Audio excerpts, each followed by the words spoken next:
You can say farmers consciously organize to pursue their interests, and everybody will say, the farmers are organized. You can say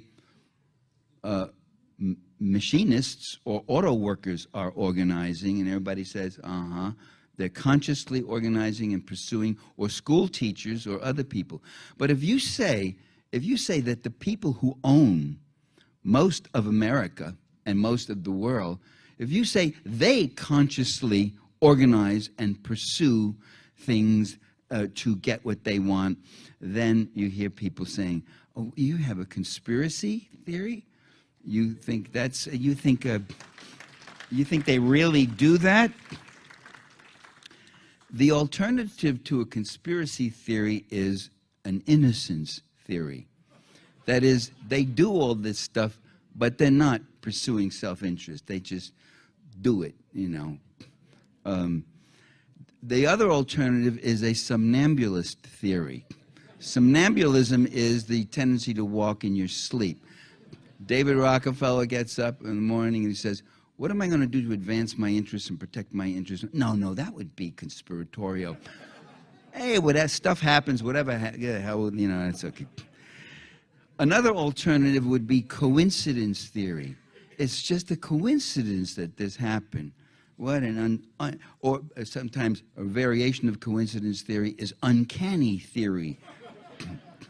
Then there's stupidity theory and incompetence theory. Don't laugh at that one. That's used all the time. I have had about a 20-year argument with my co-politicists on the left to stop calling Ronald Reagan stupid, to stop calling George Bush stupid. It's good for a joke or something, but that guy knew what he was doing, and he did it. He got rid of the inheritance tax for the super rich. He cut corporate taxes down to almost nothing. He doubled the military budget. He waged two major wars and got this country into war and left it that way. He deregulated, well, actually another creep before him named Bill Clinton deregulated the banking system and all that to create this disaster that we've been facing. These guys know what they're doing, and they know who they're doing it for. They're doing it for themselves. But they will actually they'll even use this idea of incompetence theory to save their asses. When Reagan was on the line and brought before that court because of Iran-Contra, after Poindexter fell on the sword for him and said, oh no, the president didn't know. Yeah, like they were going to do this whole scheme, these billions of dollars down to the Contras, conniving with Iran and all this. They're going to do this without telling the president, without clearing it with him. Cabinet level people are going to just do this. Of course. And then Weinberger and all these others. It turns out Reagan knew all about it. Reagan was the guy who okayed it. And Reagan's defense was incompetence theory, saying, you know, I just really got to get a better grasp on what's going on here. I should be more hands-on. And everybody going, "Oh, Ronnie, what a dumb dodo. He didn't know. All right, he doesn't go to jail. All right." Noam Chomsky, Alexander Cockburn, Chip Burlett, they denounce this conspiracy theory, and they say if you're a radical, you don't go looking at these little hokey-pokey secret plots. Most of them imagined, even a few might be real, so what? Because there's the larger, bigger picture you got to look at. He's surprised, and they are surprised to find out that they themselves are thought of as conspiracy theorists. There are people who think Noam Chomsky is a conspiracy theorist because of that second use of the term, that is, using it to mean a whole class power systemic intent that's directed toward certain kinds of forces. Behind the left rejection of the concept of conspiracy theory in academic circles is this structuralist, functionalist debate that's gone on. Many of you have not heard about this structuralist, functionalist debate over the years. You have every reason to be grateful that you haven't. It shows that you haven't been wasting your goddamn time on this issue. If you try to explain things through incidental or idiosyncratic analysis, this is very poor analysis, you know.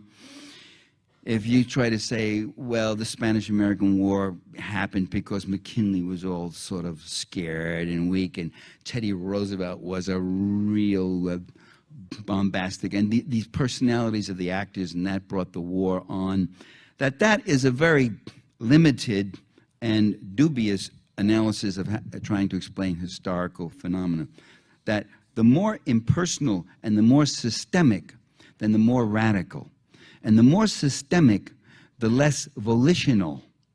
The broader is the scope when you have a systemic analysis, and the deeper is the depth of your analysis. It is assumed.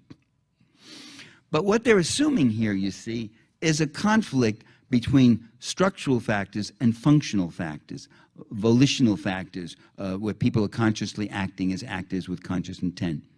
Because, in fact, the structure plays itself out through volitional forces. You have to have volitional forces. You know, you can say, is the CIA a systemic agency that's part of a whole overriding class interest that must mobilize power in a certain way and does these things and operates that way? Or is it a bunch of conspirators who are doing that? And there are those of us who say, why can't it be both? Don't A and B serve each other perfectly well? Here's another thing. Conspiracy theory, for some people, conspiracy theory, by definition, cannot be proven true. Because when it's proven true, it's declared to no longer be a conspiracy theory, but a fact. I mean, I've had arguments with people on the phone, and I realized, I said, so then the conspiracy theory does apply. I said, what conspiracy theory? That's a fact. You know, you prove to me that that's a fact.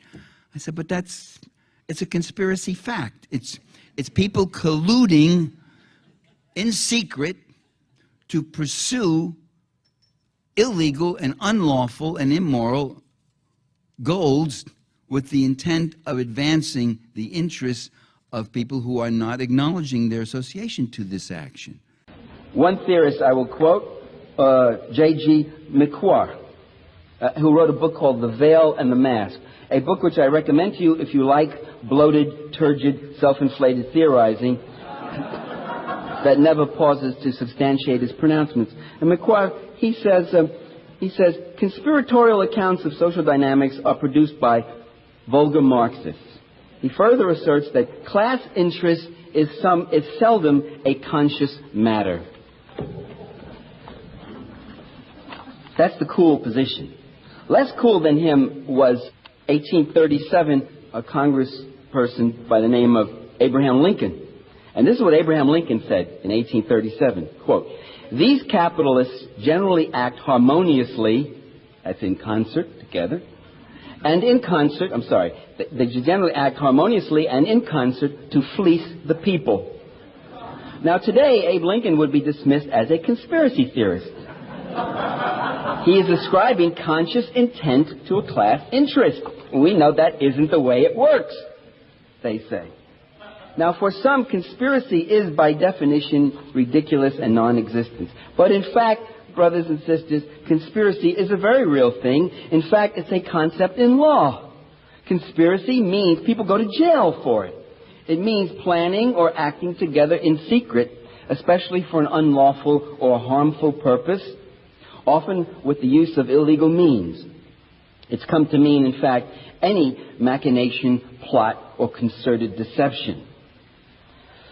The state's major mode of operation I have maintained in my books, Democracy for the Few, Power and the Powerless, Sword and the Dollar, Inventing Reality. The major mode of operation is systemic and legalized rather than conspiratorial. Never argue that the state maintains itself conspiratorial. No ruling interest could last long if it tried to control an entire society through the manipulations of secret cabals. At the same time, no ruling class could survive if it wasn't attentive to its own interests, consciously trying to anticipate, control, or initiate events at home and abroad, both overtly and secretly. It's hard to imagine a modern state in which there'd be no conspiracies, no plans, no machinations, deceptions, or secrecies within the circles of power. In the United States, there have been conspiracies aplenty. And I'll list a bunch of them. These are all now a matter of public record. In recent decades, the deliberately fabricated Tonkin Gulf incident, which served as an excuse for escalating the Vietnam War. You mean the president deliberately lied to the people to mislead the American people, and you're saying he had this cold conspiracy to get them all worked up for something that never happened? Yes, we now know, yes. The Pentagon papers are out. Yes, it was a total fabrication and a lie. Operation Phoenix, which no one heard about, in which U.S. forces set up assassination squads that murdered thousands, tens of thousands of dissidents in Vietnam. Secretly organized, illegal, immoral, unpublicized. The Watergate break-in was a conspiracy, an illegal, secret, unlawful act, followed by another conspiracy, the second one, which was the one that brought Nixon down, the Watergate cover-up. The FBI Cointel-pro, involving dirty tricks, infiltration, and harassment of left dissident groups. I remember reading the New York Times when the stories finally broke, the Church Committee and all that. The August New York Times said, for years, left groups have been saying that the FBI has been harassing them, and we thought it was paranoia. Now it seems to turn out that there might be some truth in it. Well, welcome to reality, New York Times. Every so often, the Times hits right on reality like that, and it's worth mentioning because it's so rare.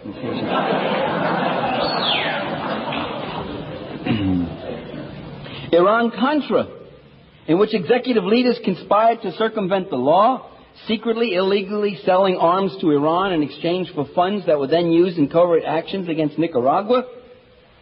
A conspiracy which the Joint Congressional Committee investigating Iran-Contra said we will probably never get at the bottom of this immense conspiracy. That's what they said. It wasn't some conspiracy theorist. It was these people there. We will never get at the bottom of this.